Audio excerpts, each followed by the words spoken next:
कथा आप श्रवण करने जा रहे हैं। महाभारत के अंतर्गत नल और दमयंती की आप कथा सुनेंगे, जिनके पति का नाम नल है। पत्नी दमयंती बड़ी पतिव्रता। राजा नल अपने ही भाई पुष्कर के साथ जुआ खेलकर सारा राजपाट हार जाते हैं। सजा दी जाती है,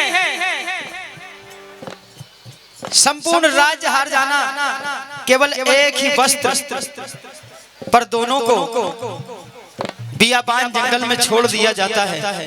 रानी दमयंती की साड़ी आदि राजा नल लपेटते हैं। आदि दमयंती राजा नल कई प्रकार से समझाते हैं कि तुम मेरे कर्मों का भोग क्यों भोगना चाहती हो, तुम तुम्हारे पिता के यहाँ चली जाओ। ये जो काम किया है, मुझे जो फल मिला है, ये मेरे ही कर्मों का दोष है। लेकिन पतिव्रता नारी होने के कारण अपने पति का विषम परिस्थिति में साथ नहीं छोड़ती। एक रात्रि 12 बजे राजा नल कुंठित होकर अपनी पत्नी को सोती हुई छोड़कर चले जाते हैं। जैसे ही दमयंती की आंख खुलती है,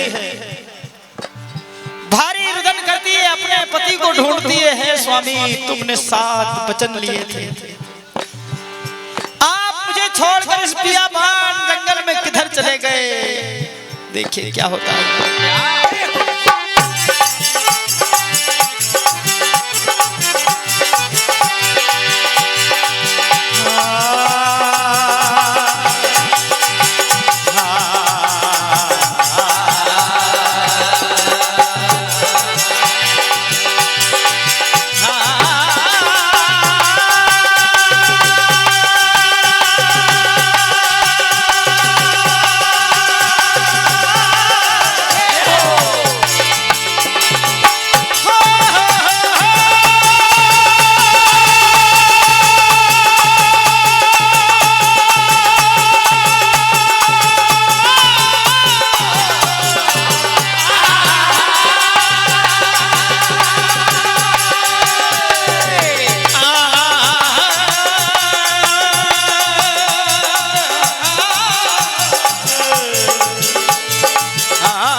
रुदन करे है दमयंती, छोड़ गए भरता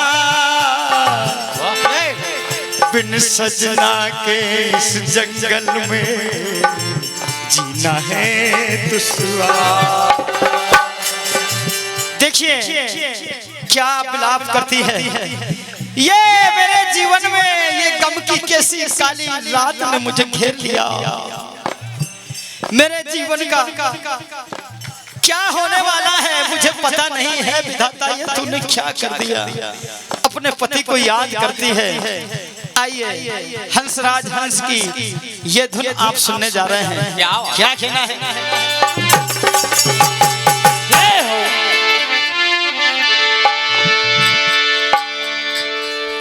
ये जो काली काली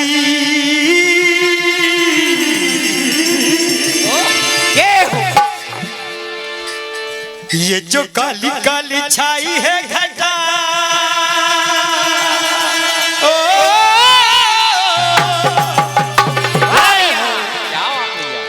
ये जो काली काली छाई है घटा, जीवन में अंधेरा होवेगा।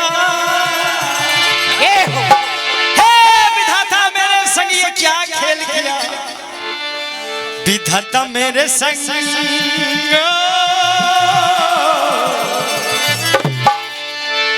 विधाता मेरे संग खेलिए रचा,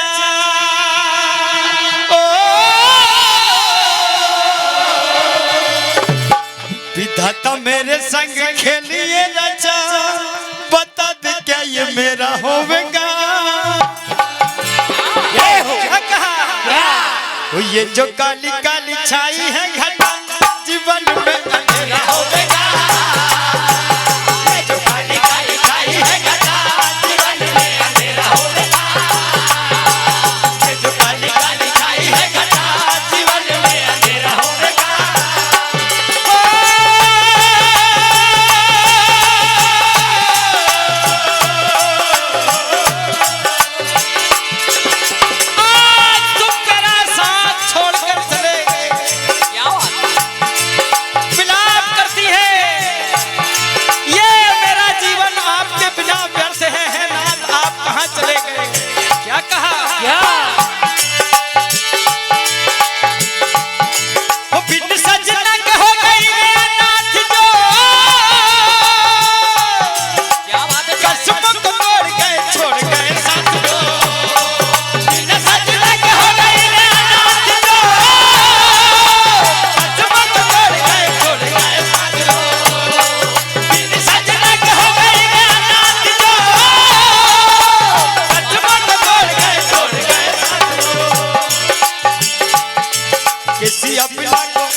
किसी अबला को मिली है सजा, जीवन में अंधेरा होगा।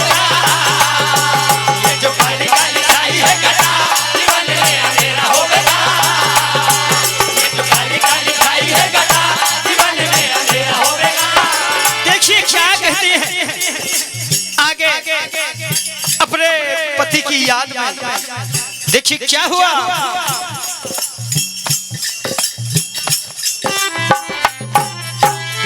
इस बियाबान जंगल में कहां छोड़कर मुझे चले गए, क्या कहती है क्या? वो 7 जन्मों के वो कसमें, वो 7 फेरों के बच्चे, क्या कहा क्या? अरे है साथ ये जन्मों का, ये मुझे किस कर्म की सजा मिली है। मिला फल किन कर्मों का, क्यों छोड़ गए हो इस जंगल में प्यारे। पिया पिया पिया पिया पिया पिया पिया पिया हो पिया पिया पिया हो पिया पिया पिया पिया हो पिया पिया पिया हो पिया पिया पिया पिया हो पिया पिया पिया हो पिया। हे साथी जन्मों का, मिला फल किन कर्मों का। हे साथी जन्मों का, मिला फल किन कर्मों का। हे साथी जन्मों का, मिला फल किन कर्मों का। क्यों छोड़ गए हो इस जंगल में। क्या बात है भैया। पिया पिया पिया पिया हो पिया पिया पिया पिया हो पिया पिया पिया हो पिया पिया पिया पिया हो पिया पिया पिया हो पिया।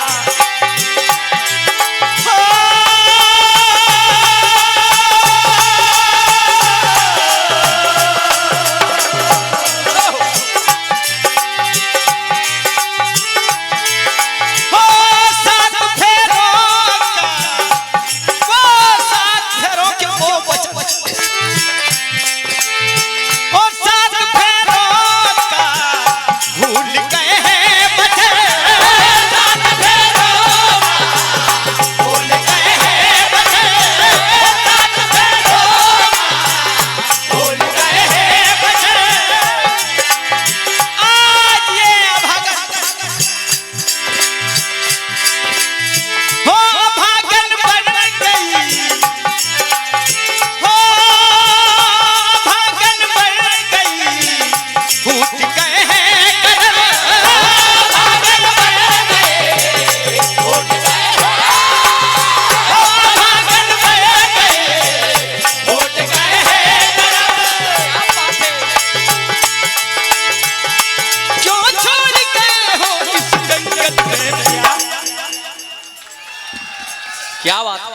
देखिए क्या हुआ, कहा है ना।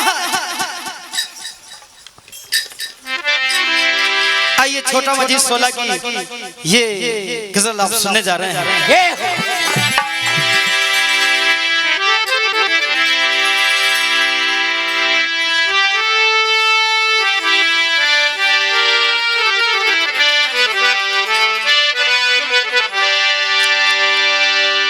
हाल क्या हो गया, हाय किस्मत की मारी, गए छोड़ सजना तड़पे अपना क्या कहा हे अखियां सुनो मेरा, हे अखियां सुनो मेरा, कि अपना रुदन मचाती है।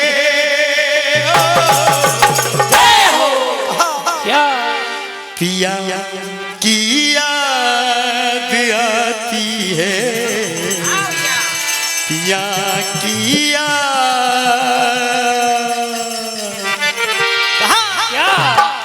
पिया की याद आती है,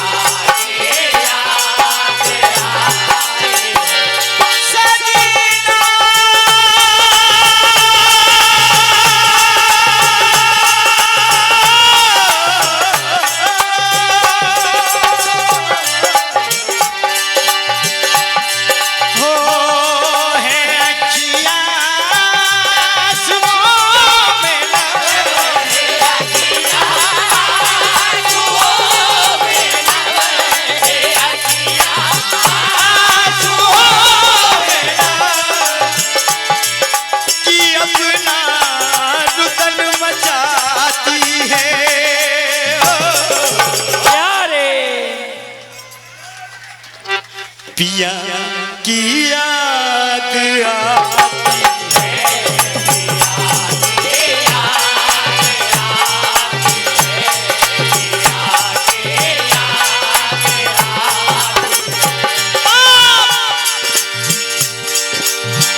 इधर उधर अपने पति को उस बियाबान जंगल में खोजती फिरती, और देखिए क्या कहती है, गए मुख मोड़ कर सजना,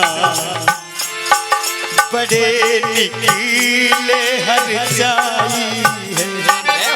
कहा सात फेरों की वो कसमें सजन तुमने निभाई,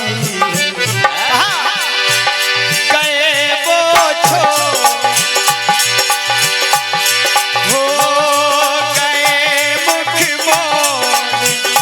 सजना, पलब निकीले हर जाए, पलब निकीले हर जाए, पलब निकीले हर जाए, साथ फेरो